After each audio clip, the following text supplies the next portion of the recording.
Muy buenos días, mis queridos estudiantes de segundo año. Yo soy la profesora Adriana Rodríguez y vamos a proceder a dar la primera clase virtual para responder a los temas del primer taller asignado.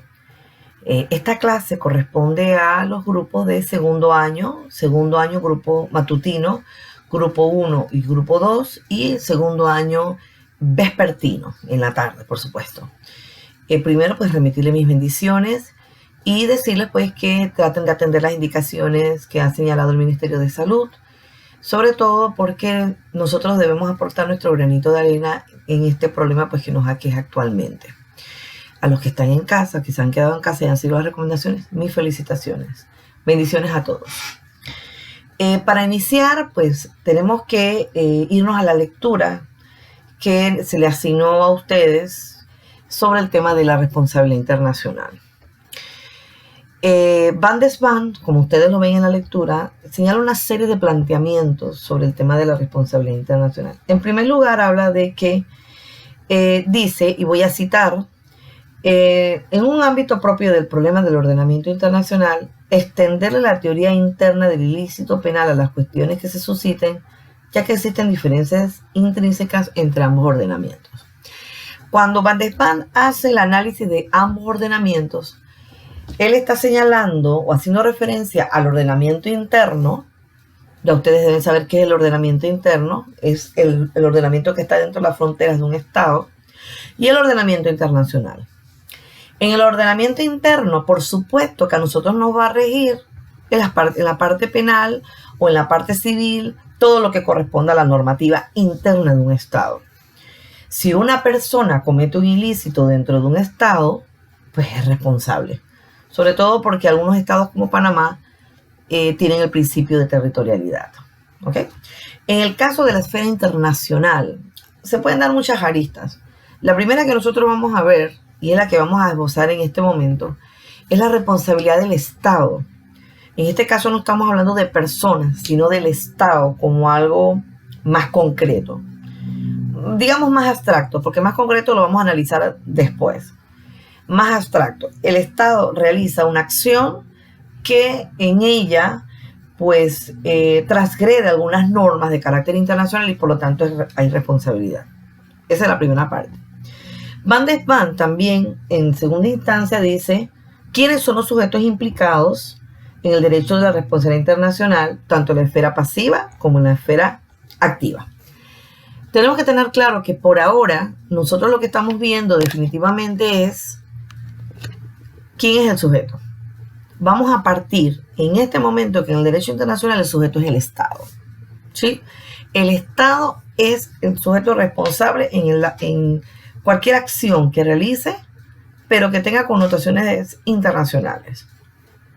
Eso por un lado.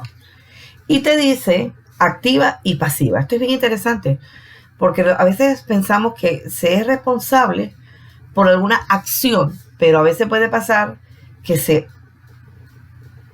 puede dar un acto de responsabilidad en base a una omisión, algo que no hacemos. Por ejemplo, ahora que estamos con esta pandemia, Panamá tiene la obligación de realizar o de establecer sus decretos, de realizar su serie de medidas para combatir esto. Si no lo hace, lo está omitiendo. La omisión para él le va a generar responsabilidad, porque no está cumpliendo con las normas de carácter internacional. Ustedes me van a decir cuáles son las normas de carácter internacional. Por decirles algo, las que emite la Organización Mundial de la Salud. Entonces, ahí vemos un ejemplo de activo y pasivo, pero quien lo realiza en un momento dado es el Estado. Ya ustedes deben saber que cuando nosotros estamos hablando de Estado, pues tenemos que hacer referencia a los 4 elementos: el gobierno, la población, territorio y soberanía. Eso se los digo porque cuando nosotros hablamos de que el Estado realiza una acción, y ahí sí vámonos a la parte concreta, por supuesto que el Estado como tal es abstracto, pero cuando nos vamos a lo concreto, tenemos que hacer referencia a ya sea al gobierno o ya sea a la población, porque son los entes que pueden realizar actividades o acciones que caigan en responsabilidad internacional. ¿Sí? La Comisión de Derecho Internacional. ¿Qué es la Comisión de Derecho Internacional?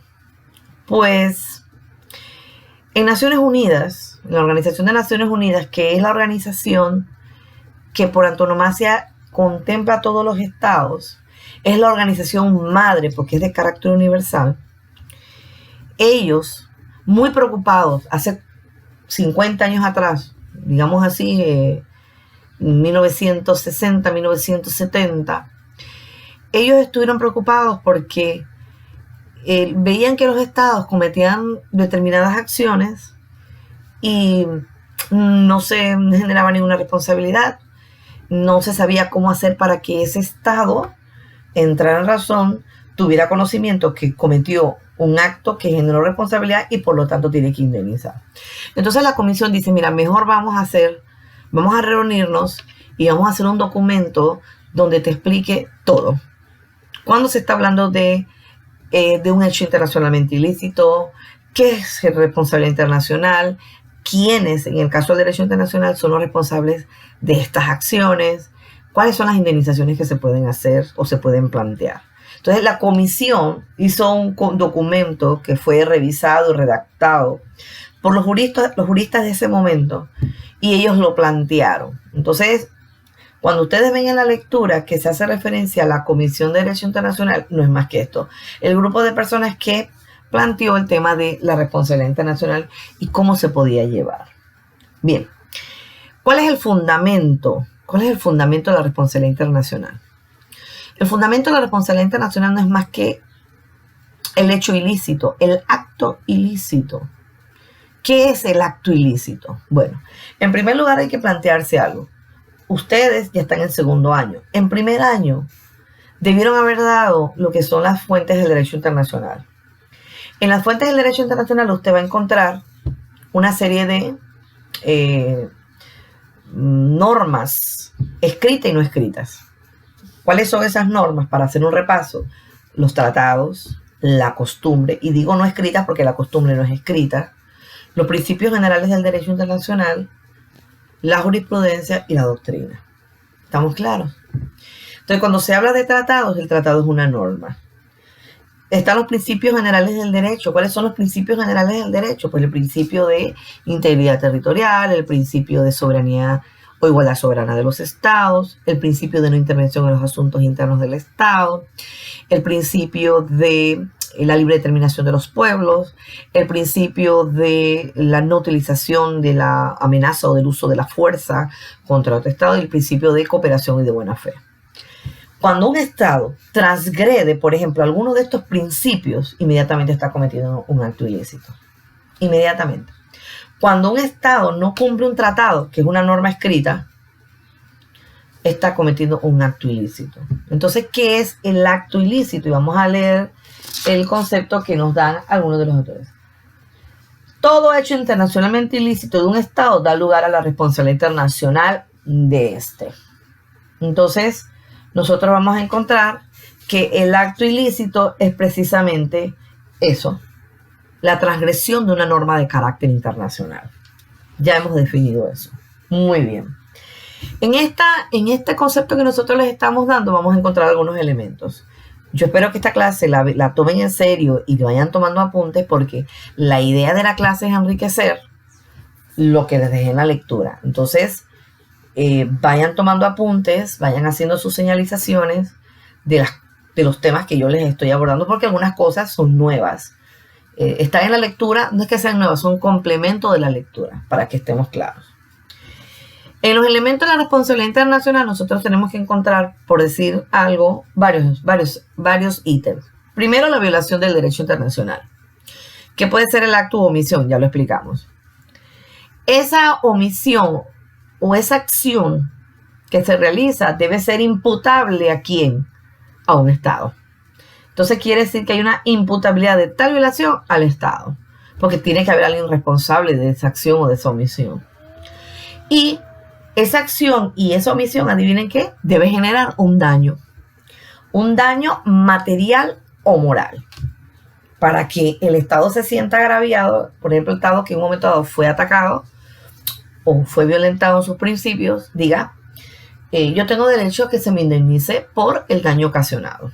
Entonces esos son los elementos. Hablamos de la violación del derecho internacional, que es la transgresión de la norma, imputabilidad de tal violación a un Estado y la existencia de ese daño material o moral. Entonces, esos son parte de los elementos que nosotros encontramos cuando hablamos de esa responsabilidad internacional. Muy bien. Entonces, podemos también, cuando estamos hablando de esa responsabilidad internacional, hablar del elemento subjetivo. Cuando hablamos del elemento subjetivo, estamos hablando de la acción o de la omisión que realizó el Estado. Entonces vamos a empezar a profundizar. Cuando hablamos del Estado, ustedes se preguntarán, ¿a quién se lo podemos atribuir? Y eso está en la lectura. ¿A quién le podemos atribuir la responsabilidad internacional? Si decimos que el Estado es algo abstracto, pero ya le dijimos que concretamente tenemos al gobierno y tenemos a la población. Muy bien.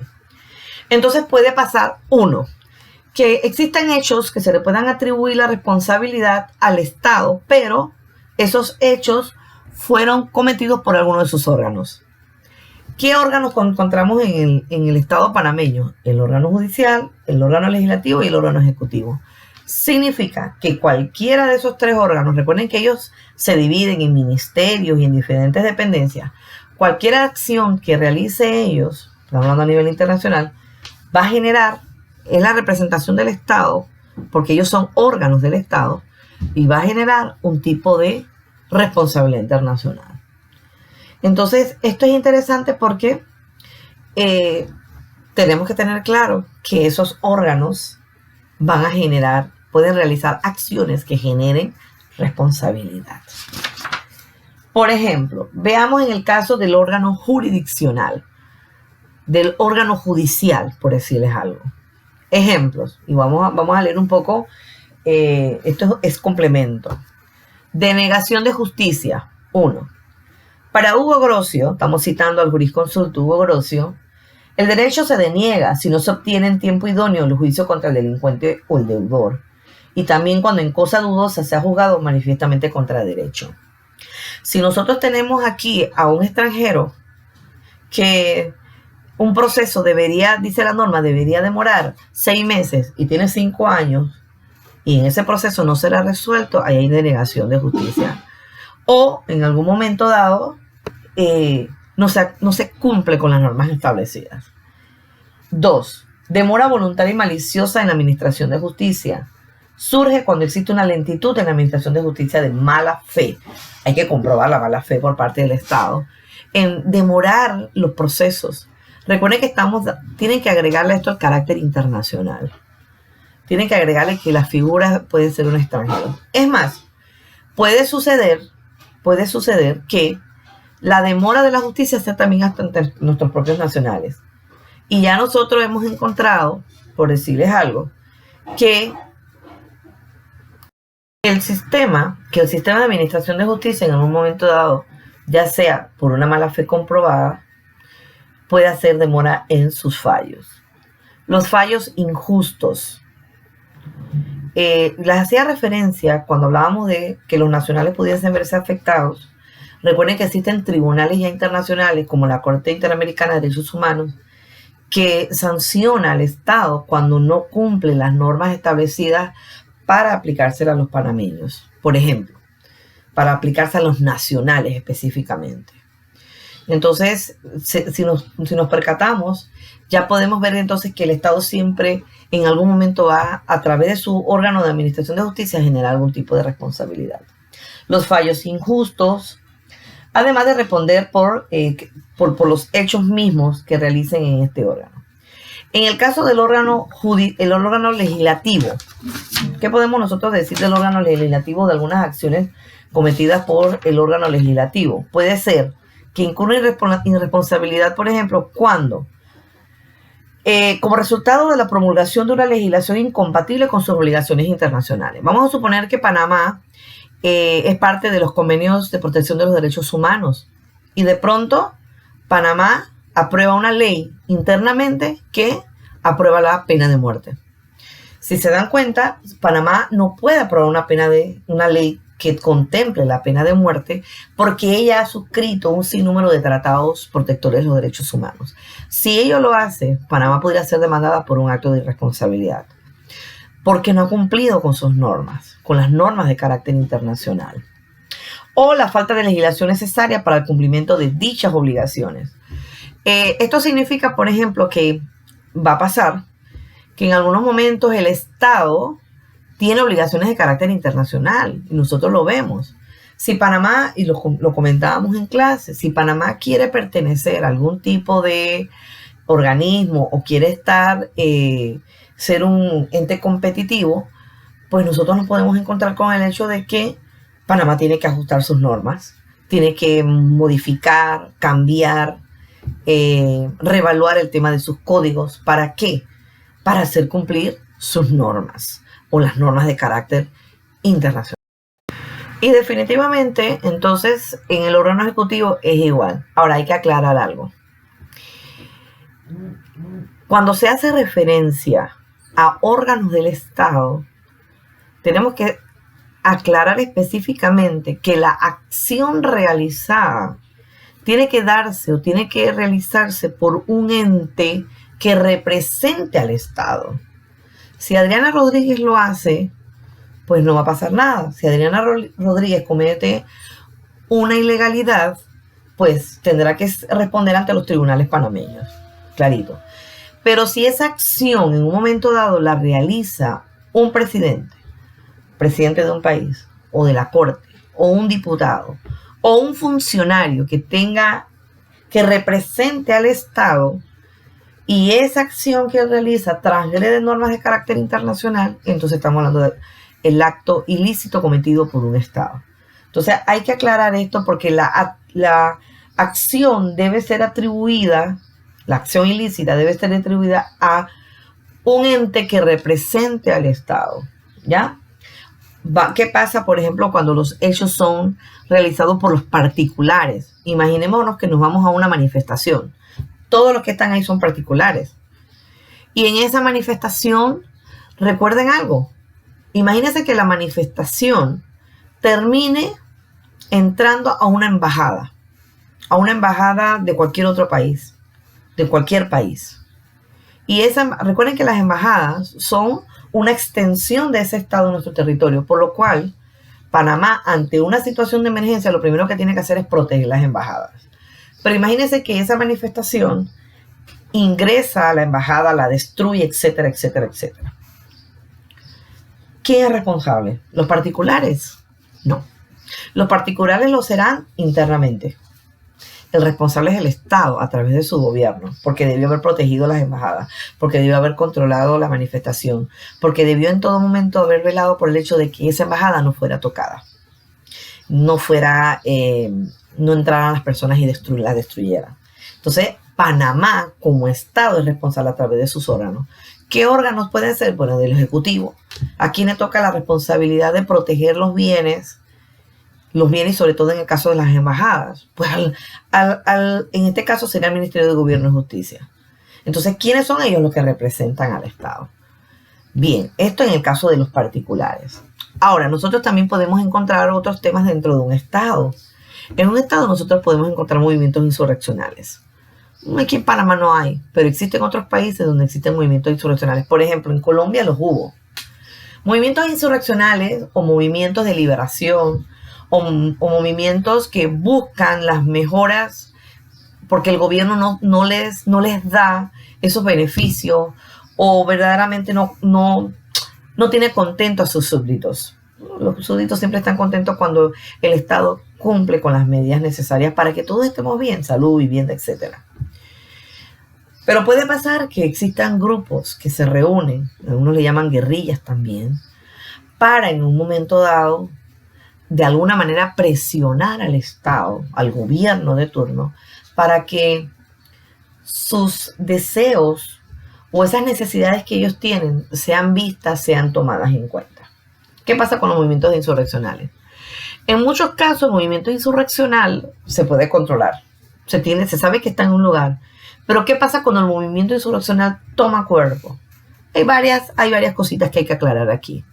Por ejemplo, en Panamá, si existiese un movimiento insurreccional con deseos, por ejemplo, de derrocar al gobierno, eso a nivel internacional no se permite. Eso no está permitido. ¿Por qué? Porque el gobierno que está en la actualidad es un gobierno escogido democráticamente, independientemente del sistema que tenga el país para escoger a sus gobernantes. Es un presidente democráticamente elegido. Un movimiento insurreccional lo que estaría es violentando las normas de carácter internacional. ¿Por qué? Porque no está respetando esas normas internas, por decir algo, de que el pueblo eligió a este gobernante. Un movimiento insurreccional en algunos de los países, y ha pasado que en algunos de los países esos movimientos de liberación, movimientos insurreccionales o movimientos revolucionarios han llegado al poder. Y esos son los que le llamamos los gobiernos de facto, porque cuando algo llega a la fuerza, no es más que un gobierno de facto, no es un gobierno de derecho como lo que tenemos nosotros, que se convocan a unas elecciones democráticamente.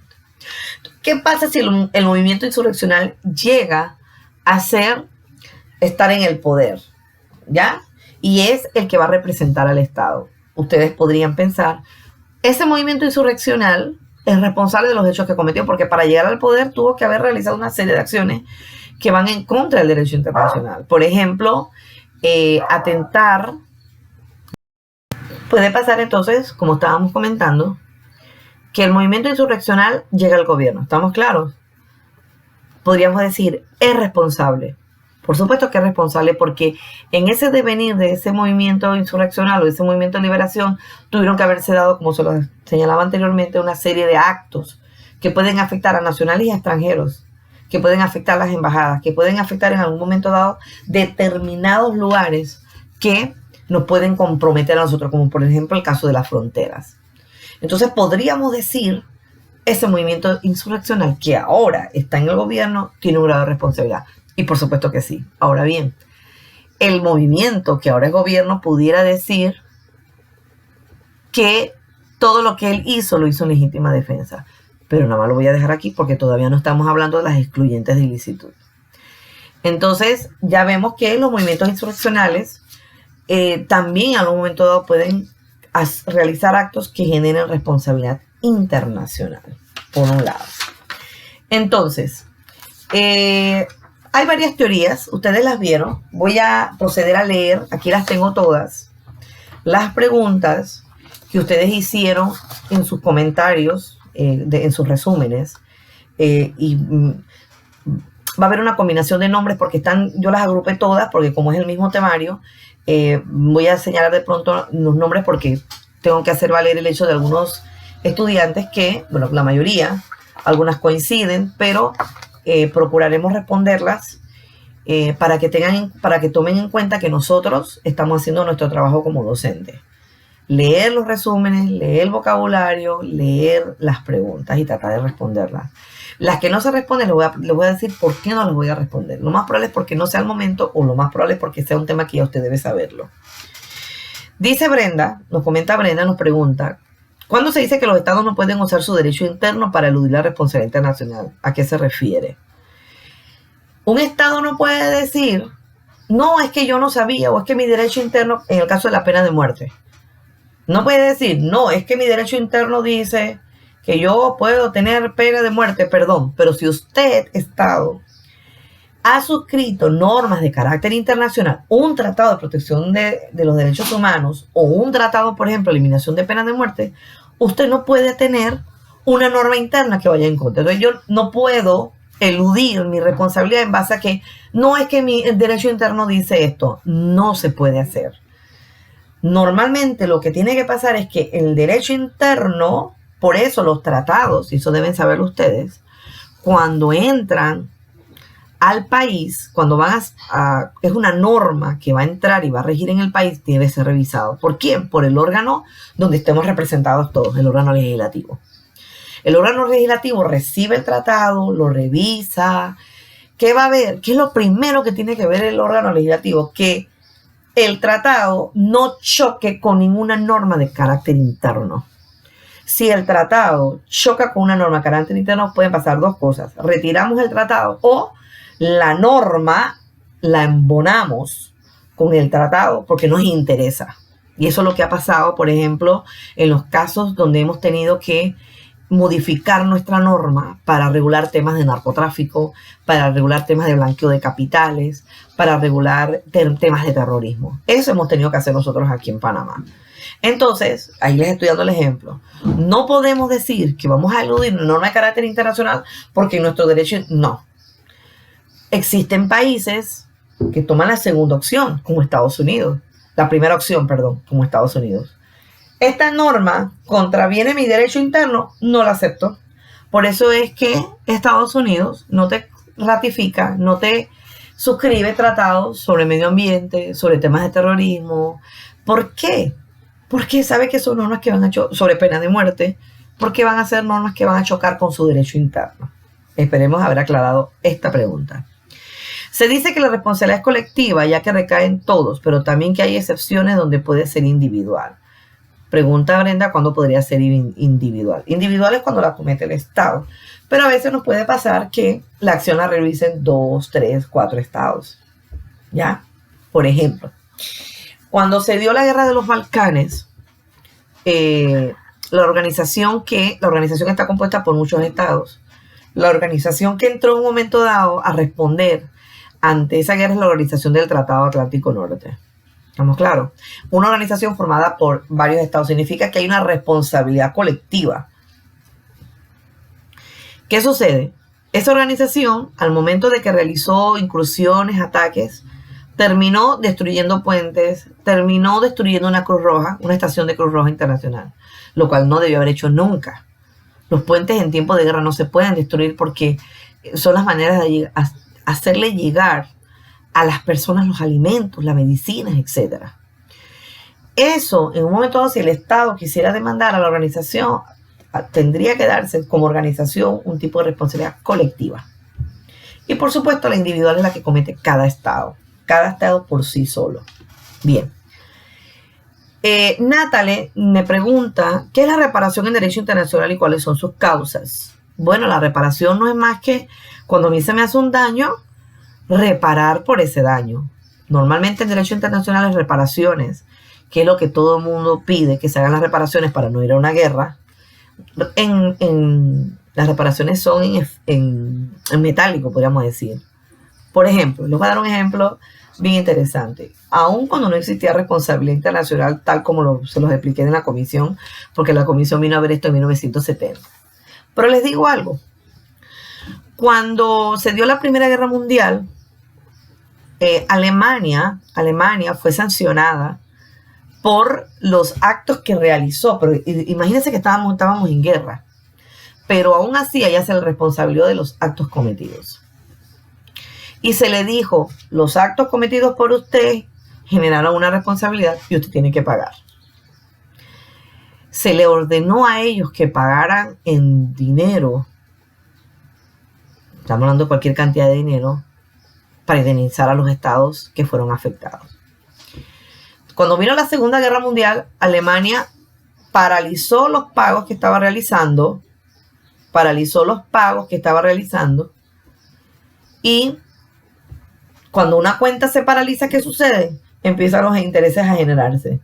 Como en la Segunda Guerra Mundial estaba Hitler, pues definitivamente dice, yo no voy a pagar nada. ¿Y qué pasó en la Segunda Guerra Mundial? Vuelve Alemania a estar en la guerra y vuelve a ser responsable de sus actos. Entonces, cuando vienen los nuevos gobiernos, cuando ya la Alemania se unifica, dice, vamos a tener que seguir pagando nuestras deudas de aquel entonces. Era un montón de dinero. Podríamos decir que hasta hace poco Alemania dejó de pagar. Dejó de indemnizar, de pagar por la indemnización que tenía por los daños ocasionados en la Primera Guerra Mundial. Entonces, y aún así les estoy hablando de que no existía en ese entonces el tema de la responsabilidad internacional como la estamos viendo hoy en día. Porque estoy hablando de la Primera Guerra Mundial. Y la responsabilidad internacional prácticamente nace del 70 en adelante. Listo. Dice aquí que estableció el Tribunal Permanente de Justicia Internacional en su sentencia del 26 de julio de 1927. Pues definitivamente lo que establece el Tribunal Permanente de Justicia es eso, la responsabilidad internacional del Estado. Ya está empezando en el 1927 a sonar el tema de que los Estados por sus actos deben realizar algún tipo de indemnización. Dice, ¿cuál es la diferencia entre carácter convencional y consuetudinario? Ustedes deben tener claro, y apréndanselo, porque esto es materia de primer año de Derecho Internacional. Cuando nosotros hablamos de normas convencionales, estamos hablando de normas escritas. ¿Cuáles son las normas escritas? Los tratados. los principios generales del derecho, la jurisprudencia. ¿Cuáles son las normas consuetudinarias? Las que no son escritas, la costumbre. ¿Ya? Y solamente voy a mencionar la costumbre, porque para algunos autores también lo puede ser el uso o la cortesía. Pero el uso y la cortesía, bajo nuestro criterio, no es fuente del derecho internacional, porque no existe una obligación de hacerlo. En cambio, la costumbre sí. Si no tienen claro cuáles son las fuentes del derecho internacional, se lo voy a dar con una mera recomendación a todos los grupos. Si usted no tiene claro cuáles son las fuentes y desarrollar qué es tratado, qué es la costumbre, cuáles son los elementos de cada uno de ellos, les recomiendo que busquen en internet y comiencen a leer, porque yo no voy a dar explicaciones sobre normas consuetudinarias ni normas convencionales, porque eso ya ustedes deben saberlo. ¿Estamos claros? Perfecto, seguimos. Dice las teorías, muy interesante. Hay múltiples teorías que quieren explicar el tema de la responsabilidad internacional. Hablemos de la falta. Debemos tener claro que cuando se habla de responsabilidad internacional y del acto ilícito, en derecho internacional se habla de crimen internacional. Crimen es como si estuviéramos diciendo en el derecho interno un delito. Entonces, cuando hablamos de falta, algunos teóricos son del planteamiento de que el Estado puede decir, la falta, recuerden algo, la falta no es más que la falta de diligencia, falta de prudencia en los actos. ¿Estamos? No es diligente, no es prudente el Estado. Por ejemplo, si Panamá quiere hacer algunos ejercicios con sus policías, y lo hace en la frontera, él debe prever que cualquier cosa que haga no debe afectar al Estado de Costa Rica. Imagínense esto. Eso es ser prudente, eso es ser diligente. Con el tema ahora del virus que tenemos en nuestro país y en todo lo que está esta pandemia, pues no podría decir Panamá, por falta, porque fui poco prudente, dejé que todo el mundo entrara y ahora todos extranjeros y nacionales están con el virus. No puede hacer eso. ¿Por qué? Porque ya Panamá tiene que ser prudente, tiene que ser diligente en sus acciones. Para eso tienen los órganos que representan al gobierno, para que realicen las acciones claramente y no decir en un momento dado, esto nos pasó porque por falta de prudencia. Por ejemplo, el caso que pasó en Italia, la cantidad de muertos por el coronavirus que hay en Italia, eso es falta de diligencia y falta de prudencia por parte de un Estado. Si un Estado ve y sabe que hay un virus que está atacando, que está saliendo de las fronteras inmediatamente y ya tú estás alerta, tú lo que tienes que ser prudente. Tú lo que tienes que ser es diligente, tú lo que tienes que accionar inmediatamente. Entonces, ¿qué pasa? Podría usted decir, ¿podría un Estado en un momento dado responsabilizar a Italia por su falta de prudencia? Pues sí, podría hacerlo. Porque sus nacionales viven, en Italia viven extranjeros. Y esos extranjeros, también el Estado tiene el deber de cuidar por esos extranjeros. Entonces, eso que cometieron ellos fue una falta. Fue una falta porque fue falta de prudencia, pero él no la puede alegar. Él no puede alegar, es que yo no sabía. No lo puede hacer porque ya tenía conocimiento. Entonces, esa teoría de la falta no es aceptable.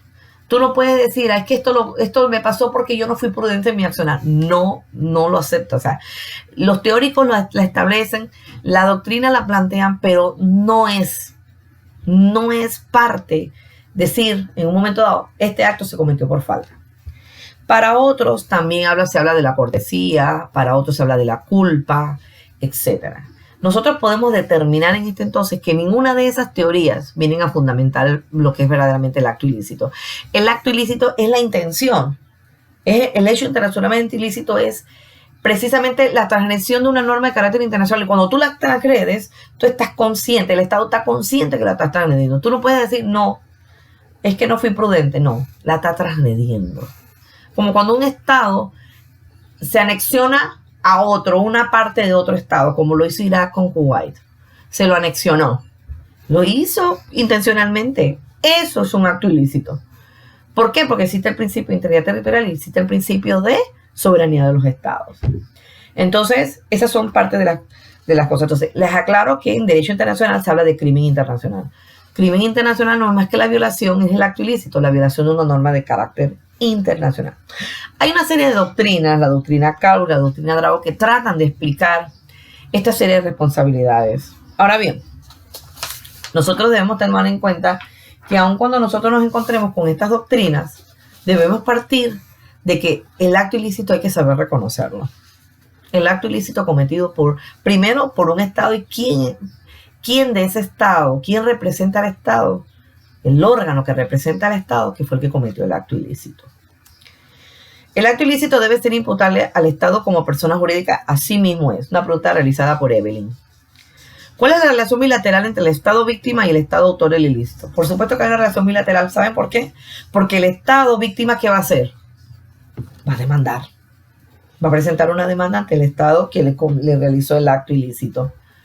Y le va a decir, tú cometiste este acto ilícito en contra de mí, transgrediste una norma de carácter internacional, responsabilidad internacional, me tienes que indemnizar.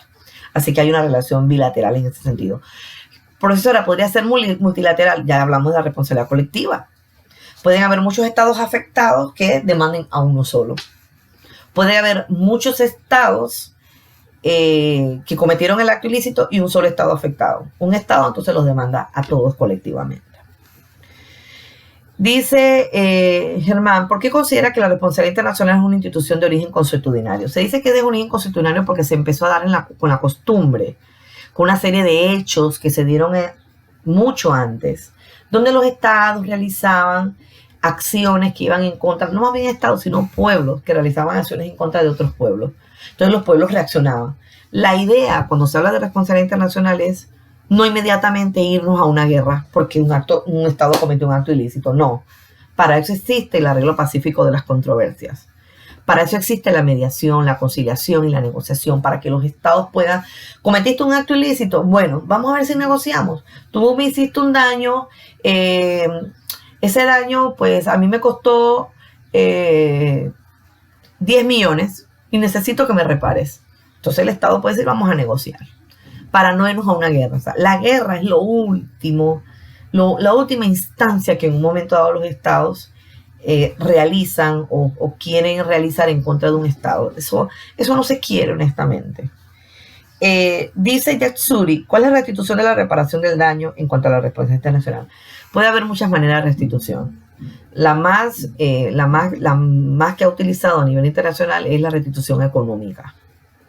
¿Cuáles son las excepciones para un Estado se libere de la responsabilidad internacional? Eso es parte del siguiente tema.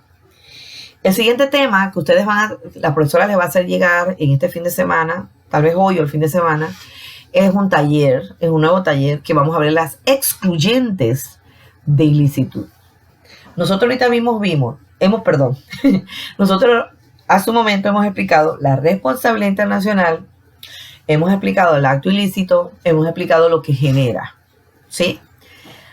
El tema, usted debe tener clarito este tema, bien amplio, bien completo en su conocimiento. Porque lo que viene ahora es cuando el Estado que cometió un acto ilícito puede decir, lo que pasa es que hay una excluyente de ilicitud. Entonces vamos a estudiar las excluyentes de ilicitud. No las vamos a ver en este momento porque eso pertenece al taller número 2. Entonces, otra de las preguntas dice... explique las facultades que le corresponden al jefe de Estado en las políticas exteriores. Mínimo el jefe de Estado, la pregunta Celivet,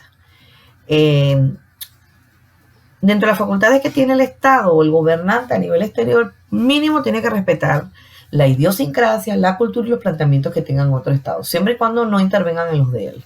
Eso se llama el principio de igualdad soberana de los estados. Respetar a los otros estados.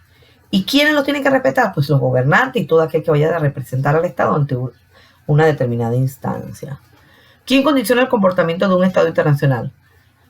Bueno, nosotros en Panamá tenemos nuestro propio condicionamiento del Estado. Uno, nosotros tenemos que acatar las normas de derecho internacional porque así lo dice la Constitución. Dos, en ese acatamiento de las normas de carácter internacional, en ningún momento tenemos que salirnos de los deberes y derechos, las responsabilidades que tenemos como Estado. ¿Qué nos condiciona a nosotros? Tal vez esas normas de carácter internacional que están externamente, pero que muchas de ellas son nuestras, nos condicionan en nuestro accionar. Por ejemplo, nosotros no podemos estar diciéndole a los demás países lo que tienen que hacer o diciéndoselos como si fuera una orden. Nosotros podemos hacer sugerencias, planteamientos, llamar a los otros países. Si queremos que ese otro país tenga un contacto con nosotros, como Panamá, que crea un vínculo donde genere responsabilidad por ambos, hacemos un tratado donde ambos vamos a estar responsabilizados ante X tema. Dice aquí, ¿por qué los estados sujetos están obligados a respetar el orden jurídico internacional? Porque si no lo respetan, eso sería un caos. Todos los estados tienen que respetar el orden internacional. Hay que creer en las organizaciones internacionales porque ellas hacen un trabajo titánico. Y lo que ellas hacen es para beneficio de los estados. ¿Por qué el estado vencido debe pagar una indemnización de guerra al estado vencedor? En este caso, como les expliqué en caso de Alemania, fue el estado vencido, fue el que generó la guerra. Fue el que fue generando toda esta historia. Si un estado genera todo este conflicto y no para y va haciendo daño, si él pierde tiene que pagar. Eso es así. Eso es así. O sea, a nivel internacional es lógico pensar que si un estado es el que en un momento dado genera una guerra y esa guerra genera muertes, daños al medio ambiente, a las personas, a todo el mundo, pues tiene que pagar por ello, indemnizar por ello. ¿Qué pasa? Me pregunta Urriola muy bien, ¿qué pasaría si un estado se rehúsa a acatar la sentencia? Para eso están las normas de carácter internacional. Definitivamente cuando un estado no acata las normas de carácter internacional, que no queremos nunca llegar a esto, pero ya se ha comprobado que eso es lo que pasa, los estados se van a la guerra. Y normalmente el estado cuando se va a la guerra busca el apoyo de todos los demás estados para irse colectivamente contra aquel estado que no ha querido cumplir. Son bastantes las preguntas, muchas de ellas coinciden. Espero haber resuelto, es una clase prácticamente de 45 minutos, espero haber resuelto algunos de los temas. Yo he tratado de aprender mucho del tema de la plataforma, les pido a ustedes por favor que traten de utilizarla, traten de utilizar el chat grupal, no me escriban en privados porque entonces eso me agota mucho porque a veces no me dicen quiénes son. Entonces vamos a hacerlo en el chat grupal, cualquier duda, cualquier comunicado importante, porque esto va a continuar. Entonces, también porque en el chat grupal hay algo interesante. Sí, puede que la misma duda la tengan 7 estudiantes. Si un estudiante la pregunta en el chat grupal, yo la contesto, ya le resuelvo la respuesta, el tema, a 7 estudiantes y no individualmente. Yo no he terminado de evaluar porque quería mandarles la clase el día de hoy. Me imagino que las preguntas también algunas coinciden. Me faltan uno que otros estudiantes de algunos de los grupos. Los termino de evaluar el día de hoy. Los que no están o los que tienen algún tipo de problema, por favor, trabajo en equipo. Auxílense con un compañero, mándenselo por correo para que el compañero lo mande. Me escriben en el chat, porque ha pasado con el grupo de primer año que se han auxiliado entre ellos. Yo sé que hay algunos estudiantes que no tienen acceso a computadoras, pero muchos de ustedes tienen acceso a internet y tienen un celular en la mano.